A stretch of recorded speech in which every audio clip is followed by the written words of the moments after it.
Hello, good morning. Welcome to this Stormbusters Taste Challenge. I have two 40% alcohol silver rums from the Sazerac Company of New Orleans, actually, but Louisiana. But most of their production is in Kentucky. Not all of it. Some of it's in Canada, some of it's in India, and a little bit of it's in Louisiana. There is a small distillery in New Orleans where they make the Sazerac rye, maybe some other stuff. But this is Gran Legacy Silver Caribbean style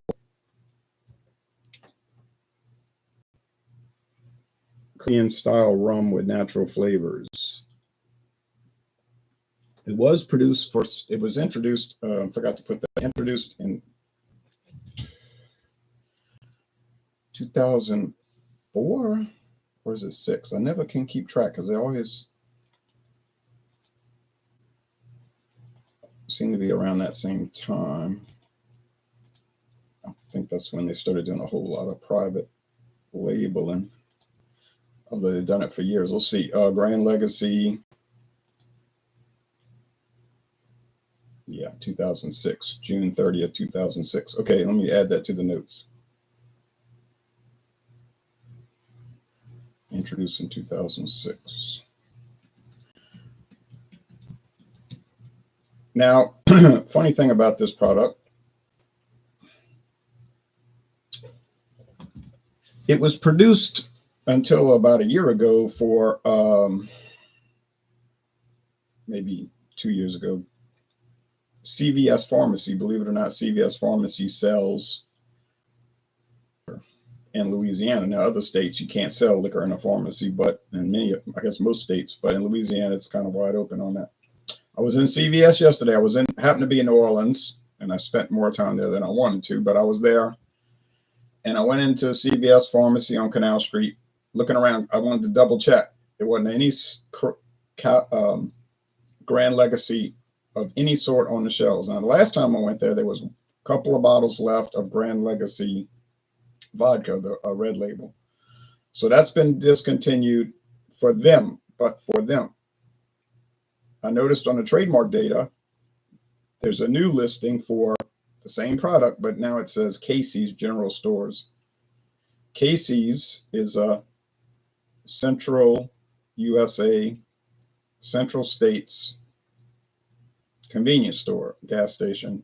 I've been there and got gas, drinks, whatever. They're in Texas, they're in Arkansas, they're in Mississippi, other states north of that. Kind of like a big blob in the middle, but not Louisiana yet. But apparently they're coming to Louisiana. Anyway, anyhow, they do have their own brands, and this is it. And they have their own brand of bourbon, which has got a different name. But when CVS abandoned the trademark, they just decided they didn't want to sell a private label anymore. It probably wasn't selling too well for them. When you abandon a trademark, somebody else can pick it up. Because you're saying to the government, well, we don't want it. We're not interested. People can either ignore it, especially if it's an unpopular product, they're not going to pick it up. Or they could assume it. So they did. Okay. So now it's under the Casey's umbrella.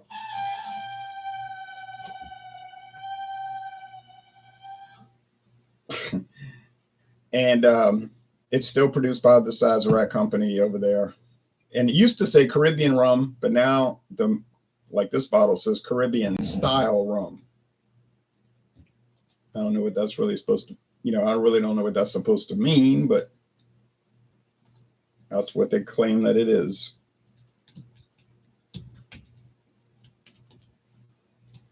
But that's telling me that they're making it over there at Glenmore Distilling, which does rum production, believe it or not. You don't think of Kentucky and rum, right? Those don't usually run together. Kentucky, rum, but they do it. That's the story. All right, now here is Albertsons Silver Rum. This is, each Albertsons liquor had a different color. Like their American blended whiskey was brown. The vodka was like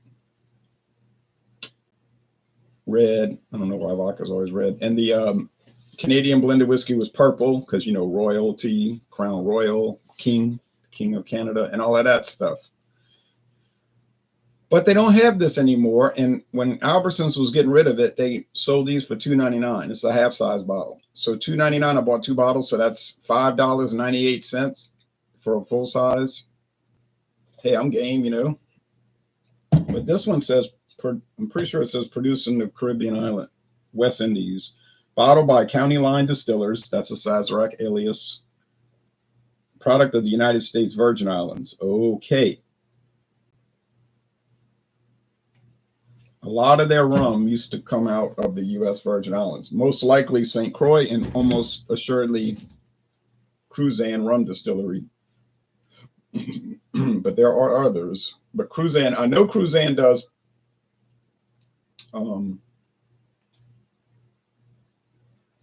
what you call contract distilling.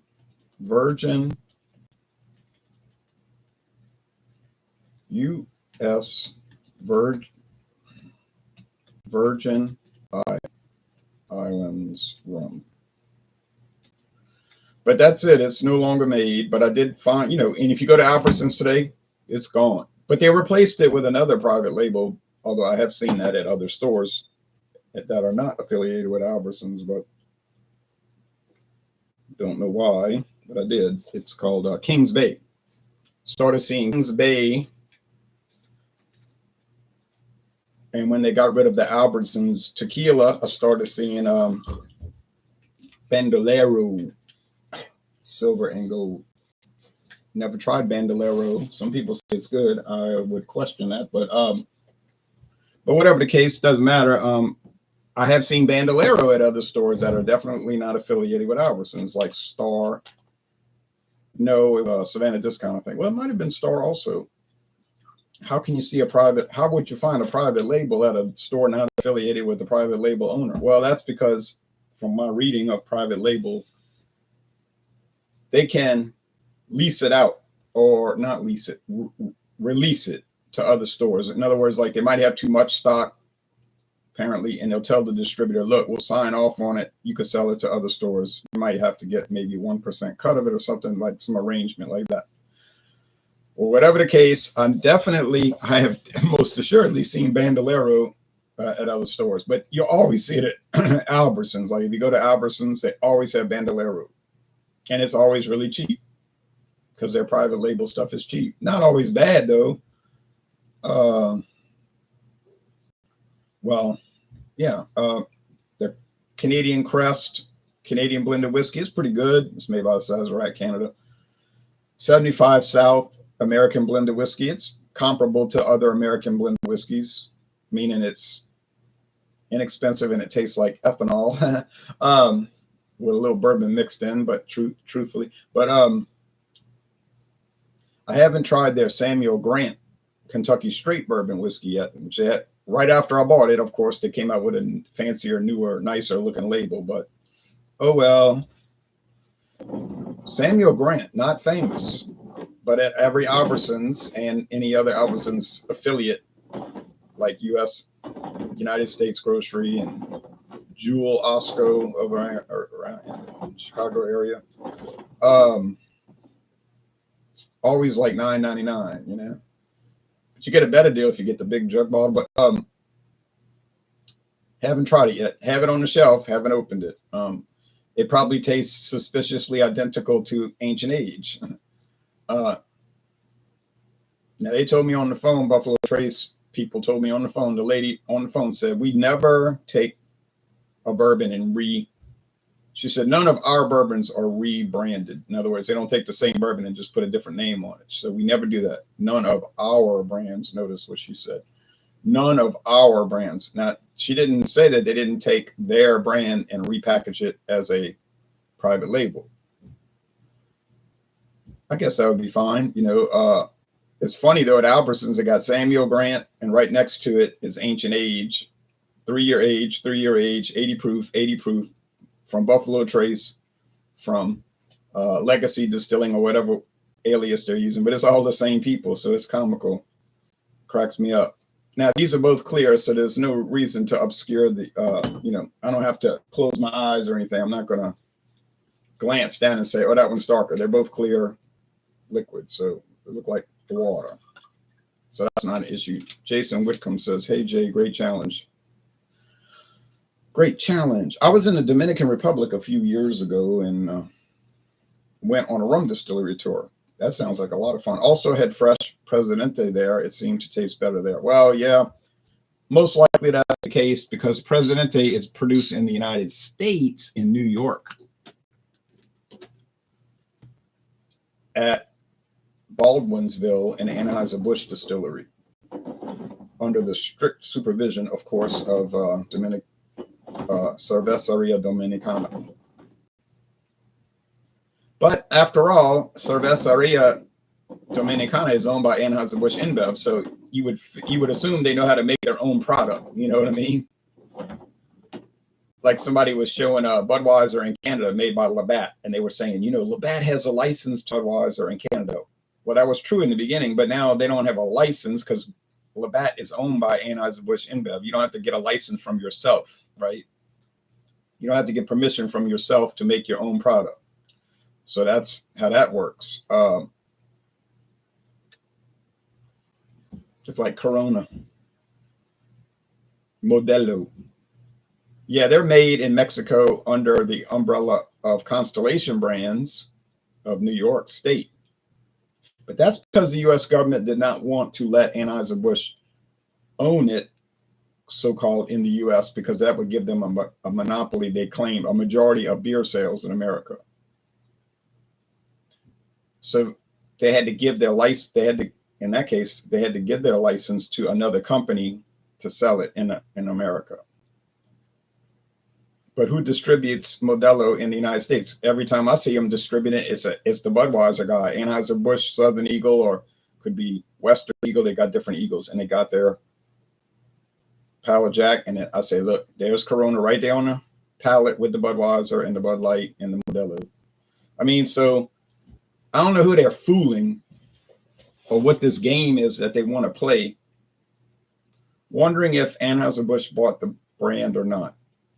Schaefer is produced by somebody, City Brewing most likely, and it's Pabst brand. Yes, that's correct. Pabst bought Schaefer back in 1999.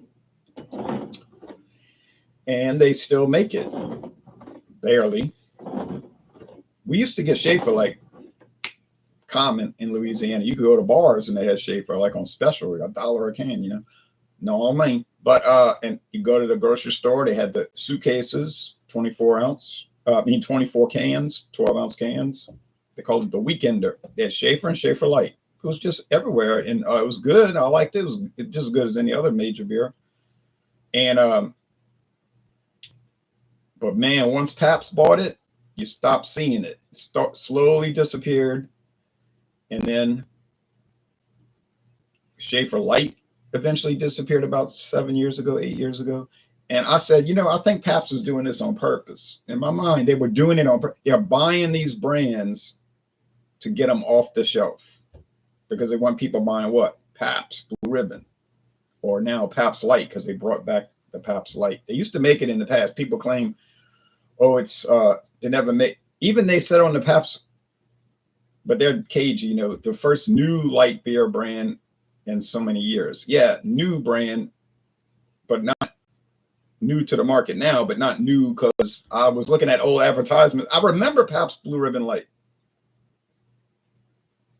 I saw it. I used to see it. I never bought it because, I didn't collect light beer cans. I did buy it once.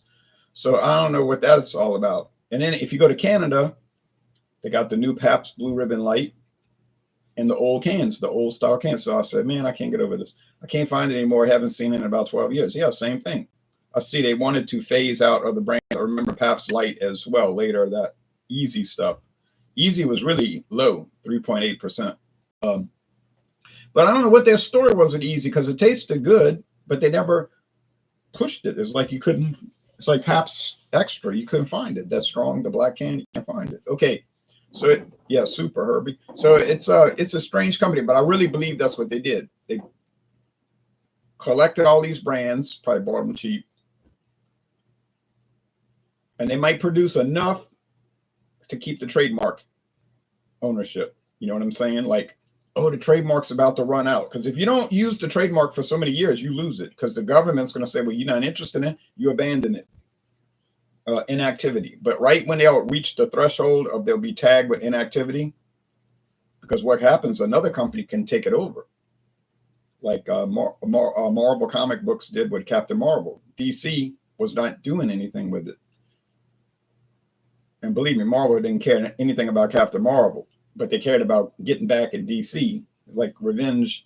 And so they waited and they said, these dummies are not going to renew the trademark. They're crazy. So one day, Captain Marvel came out, Marvel Comics, and DC was like, what just happened? And it was like, too late. We got the trademark. And you screwed up. And that's why they call it Shazam now. Remember, DC calls everything Shazam. Oh, what a screw up. So somebody told me they never could back it up with any kind of facts. I see it. Now it's called Shazam, right? They can't call him Captain Marvel. No, they don't own the rights to Captain Marvel. It is so fun. I don't know why they don't just work out a deal where they could sell. Disney owns Marvel, right? Disney company. They could sell the whole package back to DC.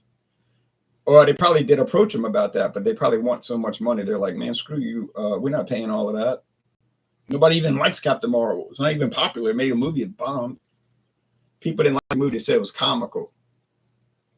Well, that's how the Captain Marvel comic books were. They were comical. They were meant to be, like lighthearted, silly. But supposedly, Pabst still puts out a few batches of Falstaff every few years. But they sell it in obscure places like West Texas along the border, and just to keep that trademark in case they want to bring it back nationwide one day. I don't know if they will. I remember that 70s Saturday morning show also called Shazam and Isis, right? Shazam, starring Captain Marvel. And that was skating. They kind of had to stop doing that because I think Marvel was saying, hey, you want to go to court? And they're like, nah. But if they would have done their homework correctly and managed their properties correctly, they would have been able to call it Captain Marvel or, Captain Marvel. But hey, that's y'all's problem, This must be true. It must be true because what showed up last year? Jack's beer, which was another disregarded brand that Pabst had taken over, but never made it. And it did nothing with that. But now there's a local New Orleans company making Jack's beer under license from Pabst. And it's selling pretty well, believe it or not. Captain Morgan Spice Rum. Okay. I found a Rheingold beer about 8 years ago. I didn't know if that's still made. It was a brand out in New York. Yeah, Rheingold. Somebody sent me one, but it was contract brewed from some company that, what we talking about, acquired the trademark. And it was awful, I thought. Just because you own the trademark doesn't mean you're going to do a good job with it. This smells neutral.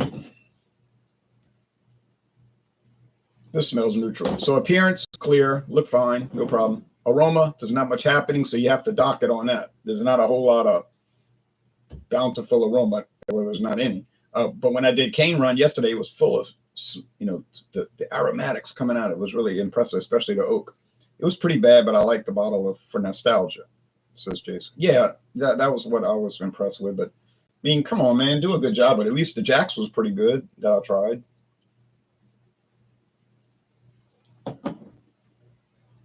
All right. Sugary sweet. Makes sense. Rum's made from sugar. Sugar cane or molasses, which is a sugar cane byproduct. Tastes fine. Now, you see, these are pretty low end. Well, they're very low end. And they're not going to cover up too many rough edges. Like, you're going to get a lot of sugar cane stalk if you try this one. A lot of sugar, and sugar cane stalk is like grass, because sugar cane is a type of grass, believe it or not, even though it's very tough and they make fishing poles from it and everything. But people are not going to sip this at room temperature talking about the intricate attributes of it, or they know they're going to sip it from a cocktail. You say ain't nothing but a bar cocktail. or a house cocktail, cheap house cocktail rum, and y'all watching a baseball game and friends come over and you mix it. Yeah, exactly, that's what it is. But I'm not making cocktails at the moment or ever really, unless I do my mix-ups with the soda pops, soft drinks as we call them here.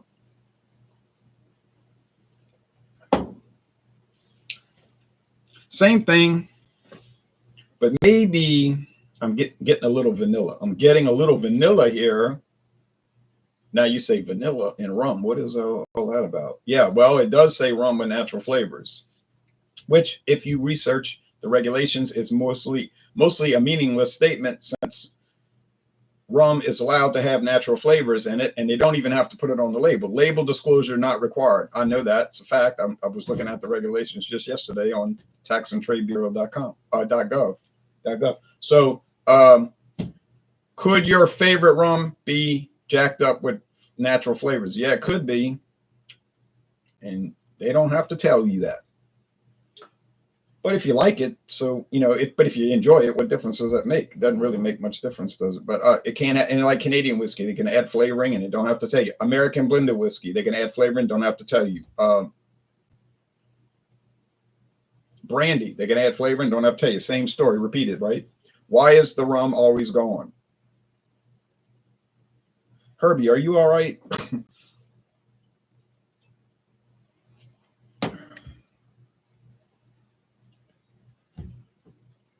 It's good.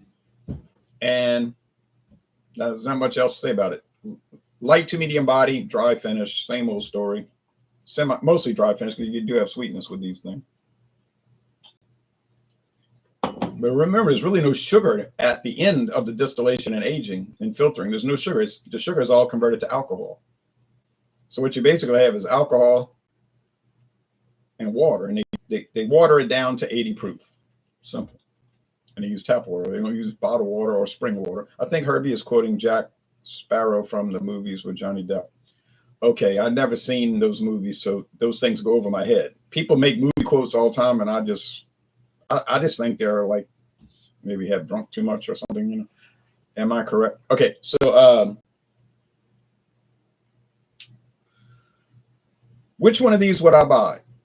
The answer is very easy. I'd buy whatever one is cheaper, which in this case was the Albertsons because of the fact that they closed it out. But even when it was full price, it wasn't much. It was probably the same because this was $10.99 with the CVS card. And I bet you the Albertsons was about $10.99 if you were on that Albertsons rewards program. Got to sign up for it, So are they a good value? They're a good value, but I don't think any sensible person is going to go trying to track them down. I didn't track them down. I just ran across them. I just stumbled upon them, and I was like, no, I'll try it. No loss, and it hasn't not been a loss. I'm going to call this the Grand Legacy, though, because of that little vanilla tweak. I think they're tweaking it with that. It is. So now remember, I said rum is allowed to have flavoring added, and they don't have to tell you. That doesn't mean it has to have flavoring added. I don't think they added flavoring to the Albertsons because that would cost money. I ain't got to buy the flavoring. So they just put it out as cheap as possible. You know what it tastes like? Don't tell anybody I said this, but it tastes a lot like Cruzan. It might be a unaged Cruzan because Cruzan is aged about 1.5 to 3 years. Their clear rum, which isn't really that clear. If you haven't noticed, it's kind of yellowish because it's been in oak for about 1.5 to 3 years, as it say on the website. It's different rums blended together, actually. But hey, no problem. Cruzan can do it. They do rum all day long, 24 hours a day, 7 days a week. They got excess capacity. They'll make it for you. Heck. Ron Rico, I got a bottle of Ron Rico Silver. It's called Ron Rico Silver Label. And right on the back in real small letters, it says produced at the Cruzan International Distillery in the U.S. Virgin Islands. It says right there on the bottle. And it's very clear. There's no yellowness to it. Doesn't claim any kind of age. And it tastes a whole lot like what I'm drinking right here in my hand.